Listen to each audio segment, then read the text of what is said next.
We've been on the road for about 5 days now, and look, we haven't had a shower. We've been without facilities, and look, we think we smell okay, but it's probably time to have a shower. So I'm going to take this time to show the hot water system that we use. There's lots on the market, obviously, but this is the one that we've bought and used. And obviously, there's quite a bit here that we'll walk through just to make sure that you know everything you need so when it comes time to have a shower, you can set up. Now, that's not saying we haven't been using the good old baby wipes. We have been, so just bear that in mind. But sometimes you just need to have a shower. All right, so what we've got here is a couple of things. We've got the good old ensuite tent, doubles up as a toilet as well as for a shower. You can have two if you want. We get by with one. Now, with anything, you do need power, so I've got my trusty thumper or battery, because obviously if you're next to your van or wherever your electrics are, you can plug it in there too. But because we like to move around a bit and have a choice of where we want to set up our toilet / shower, we have it completely mobile. You're going to need gas, so we always carry a second gas bottle. Again, if you've got it connected to your van, you can plug it in straight there, so no problems there. Now, this particular unit is let me bring it over here. It's called a Smarttek hot water system. We did have a Coleman before. That was great too, just over time just went. So this is the bulk of it. Before I get that, it does come with this stand, which is great because it really does make it straightforward for setting up. So just adjust it to the where you need it to be, the height that you want, the level that you like it, and tighten up these when you got it to where you want it to be. Tighten it up. Generally, you want to keep it pretty close to your tent, so you can just stick your arm around and adjust the nozzles.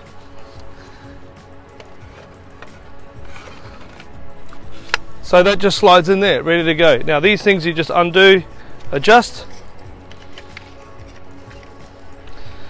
Ready for the hot water actual unit to slide in. Now, the unit itself runs on, this particular one runs on D-cell batteries. So if you ever run out, you don't need to get fancy batteries. Just go to the shops and buy the standard D-cell batteries, and away you go.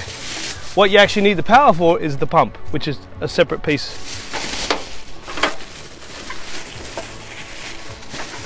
So here we go. Now, if you don't have the stand, that's the unit. Now, if you don't have a stand, you can just hook it up, anything that has a hook, right? But because we've got the stand, again, it provides us that flexibility. Just slides in there, just adjust it.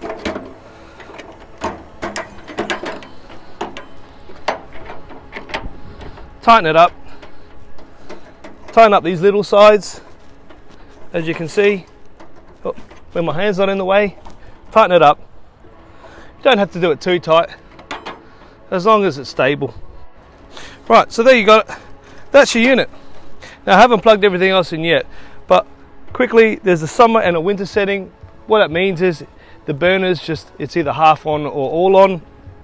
The water flow and the gas flow. So that's pretty much as straightforward as it is.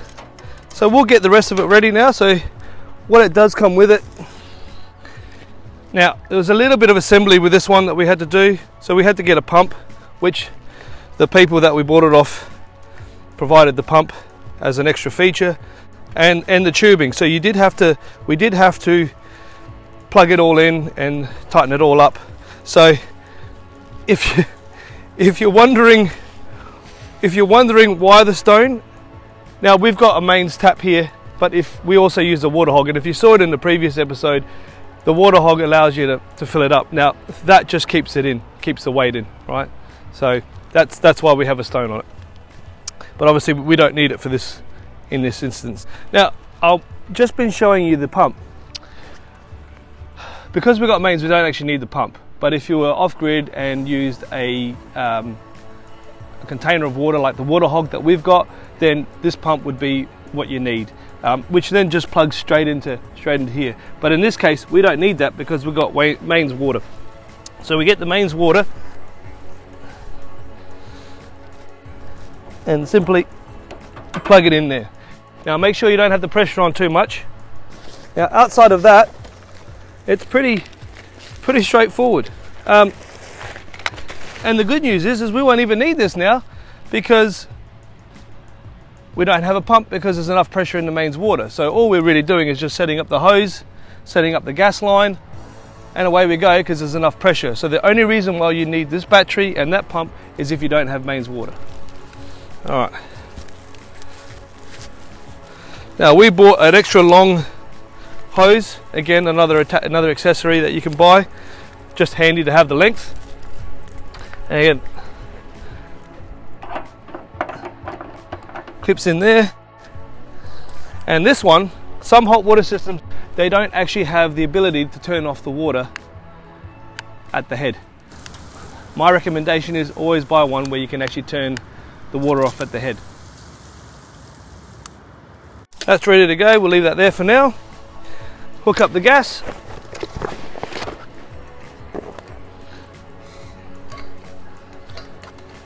Now, as with anything that you buy, try it at home first. So you're not trying to figure out how to do it when you're out on the campsite. And then you might be off grid, or you might be in a place where services or hardware stores or anything like that are far away. Just test it all so you actually know what's going to happen. Right, so that's on. And this is what I mean, the batteries, hopefully they're still charged.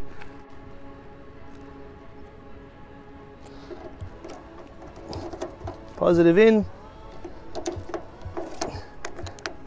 All right, twist it on, and hopefully now we'll have it on the winter setting. Water's got to be on minimum. Everything's got to be on minimum when you turn it on. Now gas is on. I'm going to turn the water on. Water's on. I can see it clicking on as the water comes on. And that's it. So right now it's telling me it's at 24 degrees, and that's actually getting warm. But I can turn it off, no water coming through, and that's nice and easy to use. So once you turn off the head, the actual unit itself turns off once you turn the water off. If you turn it back on, straight away it turns on and ignites. As that's on, you can increase the gas and the temperature will start going up. 24, 25, look at that. You've got hot water. Fantastic, straight from the mains. Like I said, if you've got a water hog or something like a storage container, you can just plug that in with the pump and away you go. But that is ready for a shower. Hopefully you like 37 degrees. One thing we did notice is please be mindful that sometimes these things are temperamental. It is an approximate temperature. Now sometimes they can just randomly spike up. So if you've got children and you want to have a shower, you want them to have a shower, make sure you test it out first and keep an eye on it. Yeah, because otherwise it can go straight to like 50 degrees and actually burn. So we've had that happen a couple of times when we've been testing it out and we've noticed that. So please be mindful of that, because it's not an exact science here. It, depending on the weather, could be dependent on anything, depending on the water source, how much flow, there's a lot of factors here. So please be mindful of that, even for yourself. You don't want to be going out camping and having burns. So just be mindful of that as well. All right, with that in mind, I'm going to go and have a shower. So remember, camp by me and you'll be a happy camper.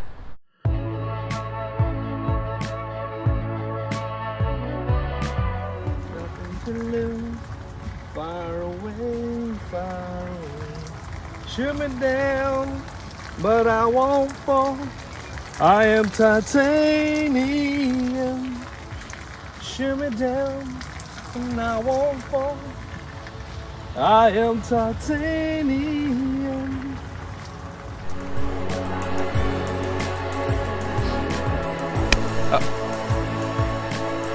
Didn't clap.